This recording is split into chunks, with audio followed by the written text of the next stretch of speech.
The ring of a bell comes to you on a cold wind. The ring comes again and again, until soon the air is full with the sound of 1,000 bells ringing all at once. You feel a resonance in your core, a bell ringing in tune with all the others. Something in you bends, then breaks, and you are borne away on the ringing tide. Just another peal among the many. The tide of bells recedes. You lever yourself up onto your knees and realize you have been here before. You stand, you are alone. And then, you are not. An indistinct figure stands before you, flickering between forms like a fire-cast shadow. A fixed, taunting grin. Bottomless black eyes. A yawning chasm in the earth. The aspects of Bareth, the Usher and the Pallid Knight, shift in and out of focus. And at their back, 4 indistinct shades hover. You feel an eternity stretch out behind each of them, reaching back to places so distant and yet so near you cannot comprehend their size. The shifting image of Bareth settles on the aspect of the Pallid Knight. Watcher. She intones. Her voice is the discordant clangor of gongs struck out of time. I tasked you to discover Aethys's intentions. Tell me what you have learned. The Pallid Knight knits her brows. He does not seek to return to the Beyond? Intriguing. Her sickly pale skin pulls tight across the bones of her face, as if the shell of this aspect does not quite fit the impossible creature it contains. The figure nearest Bareth dissolves and reforms in the image of a thin-lipped, ancient crone, whose face has felt the melting kiss of fire. The goddess Wodica strides forward. Does Aethys frighten you, Bareth? He should. Magran subdued Aethys's influence once before, and yet he returned. From out of Wodica's shadow shuffles a hunched, bald man you recognize as the god Scan. His skin is mapped with swollen lash scars, and breath whistles through the ragged hole in his face where his nose once was. He does not speak, but stares up at Wodica, with naked loathing plain on his ruined face. Wodica steeples her long, knob-jointed fingers. We must annihilate Aethys now, before he makes a rash decision we cannot easily annul. A moon would do the job nicely. Wodica says, and grins.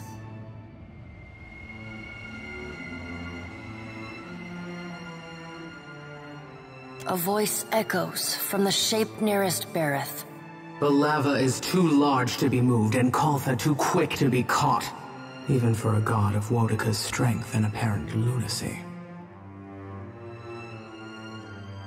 The figure beside the aspect of Bareth flows forward in a swirling cloud of ash. The ash falls to the tiles and reveals a molten-skinned woman, leaning on a monstrous, wicked-edged broadsword. Magran's glowing lips curl in disdain. We must find a solution to the problem of Aethys that is neither do nothing, nor destroy the world. I acted in haste during the Saints' War. You will not goad me into doing the same now. To move against him while his plans are unknown would be the height of foolishness. We must find wisdom in precaution. Magran says. The Pallid Knight tilts her head to the side and gives you the long-suffering, narrow-eyed look of a parent dealing with a particularly disappointing child. No. Another of the silent figures steps forward, and the warm, golden light of a summer's afternoon spills across your face. Let's all take a deep, calming breath. Perhaps cooler heads will prevail. Behind Helia's words, you hear the soft coo of doves. Aethys has been separated from us for too long. Isn't it possible he intends only to gather enough souls to reclaim his realm in the beyond? He should be welcomed. You look up then into avian eyes. Through them, you see clouds of starlings converge and divide. Helia puts a feathered hand to her chest. He wouldn't. Betrayal is not in his nature. Scan shuffles forward. Yes, yes. We should welcome Aethys's return to the fold. His gratitude we can leverage to cajole him into divulging his plot. Then, when he believes himself to be in our good graces, we do as Wedeka suggests, and crush him into the earth. Scan pauses, inspecting you. Ah, and here is the Watcher who wiped dear desperate Alice's mind. You could have let my followers help her kill the man who tormented her. But you did not. Curious. Scan licks the ragged edge of his lipless mouth and grins, then turns to Helia. I did not expect such a deliciously ruthless idea from you, Helia. I am impressed. Helia's feathered crest stands on end. You wretched little creature. Your point is well made, little Watcher. If self-evident, Aethys has not been known to possess a vindictive nature. Indeed, he has occasionally been magnanimous to a fault. However, if we push him to the brink of reason, there is no telling what he may do. He is, as ever, unpredictable. Something akin to fondness creeps into her voice. The Pallid Knight gestures for silence. Aethys cannot be killed, but he may be subdued. Yet to do so will take immense power and time. Both stand in his favor. Magran grits her black glass teeth. That is why we must ascertain his plans before he has the chance to put them into motion. She begins to pace. Her steps leave little trails of fire in her wake. Magran stops and balls her hands into flaming fists. Even if we manage to destroy his current form, there is the possibility he could return, if he has not already absorbed all of his children. The Pallid Knight casts a cold, cutting glare in Magran's direction. Magran speaks too freely. That knowledge is beyond your ken, Watcher. Wodeka waves the gods to silence. Aethys gathers strength. His strength is a threat to us. Her voice takes on a sharp, almost panicked edge. There is no sensible answer to the question of a resurgent Aethys, other than decisive, final action. Your opinion is unasked for and unnecessary, but noted nonetheless. Though her tone is impassive, the banked fury in her eyes says well enough what she thinks of your interruptions. We will act when it is appropriate to do so, and not before. The Pallid Knight steps away from the half-circle of assembled gods. She pulls herself up to a great height. The words she speaks next come not from her mouth, but from all around you. Follow him, Watcher. The black of the Pallid Knight's irises expand until her eyes are as dark and cold as the void between stars. She bends down and brings her ghostly face level with your own. Your debt to me remains unpaid. She stares at you, unblinking. Like a needle drawn to a magnet, you are pulled toward her one compulsory step at a time. Helpless to resist, you tumble into her impossible eyes. You fall wildly, endlessly, unable to find your bearings or slow your spin. And in the distance, above, no, behind you, comes an insistent ringing. You angle yourself toward it, searching for the sound. A small silver bell appears just inches from your fingertips. You reach for it, straining to still its interminable ringing. The moment you touch it, your soul slams into your body with all the force of a fall from the top of the sky. You blink open your eyes and find yourself on the floor of your ship's cabin. Alone.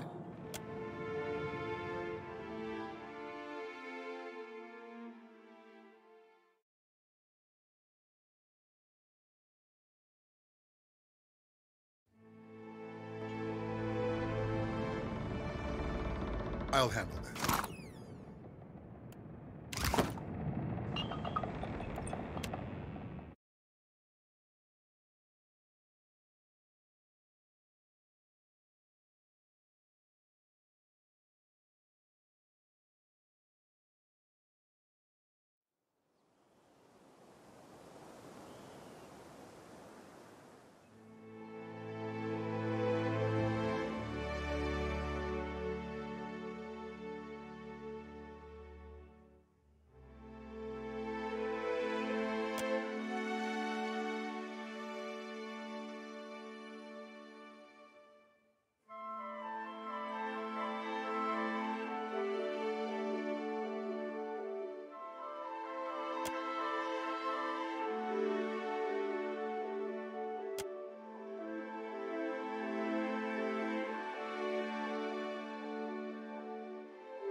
Not very helpful.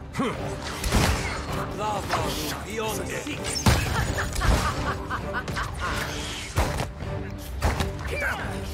Attack.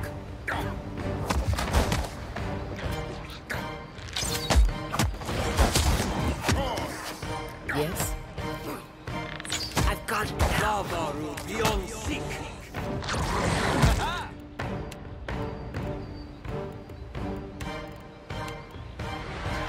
Onward! See honor! Lava beyond seek!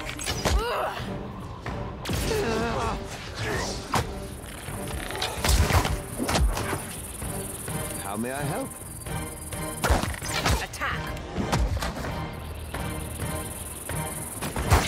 Take that!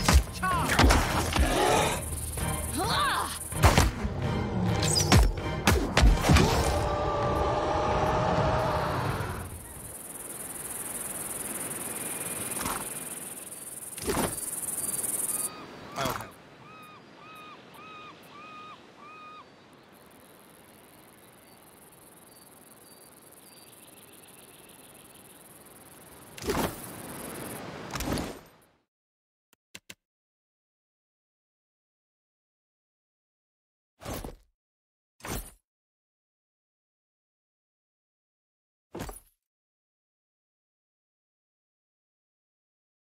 Suits me. I'm here.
I'm here.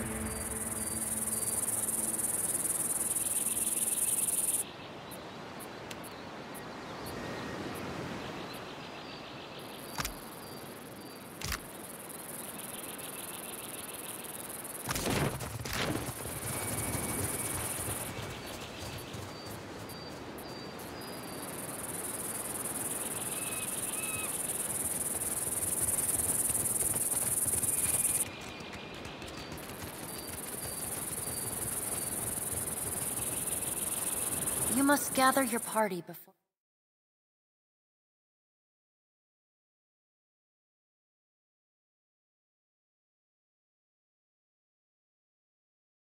venturing forth.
Futile!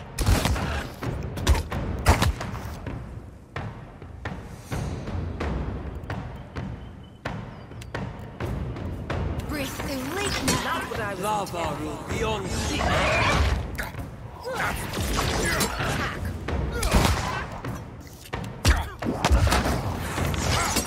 Working. Not what I was intending. Onward! Lava will be on seek.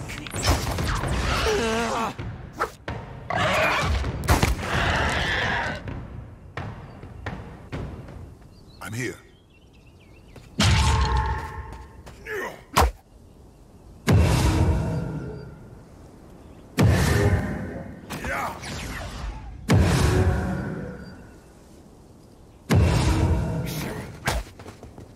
That's it! I'll take care of this.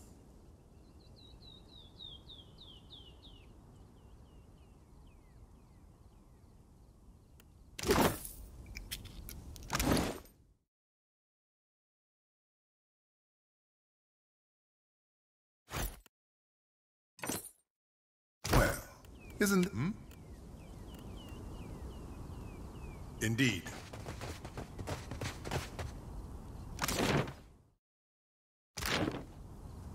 Happy to oblige.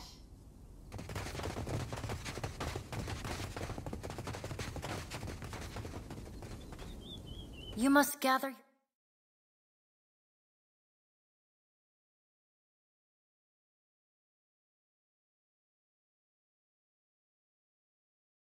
party before venturing forth.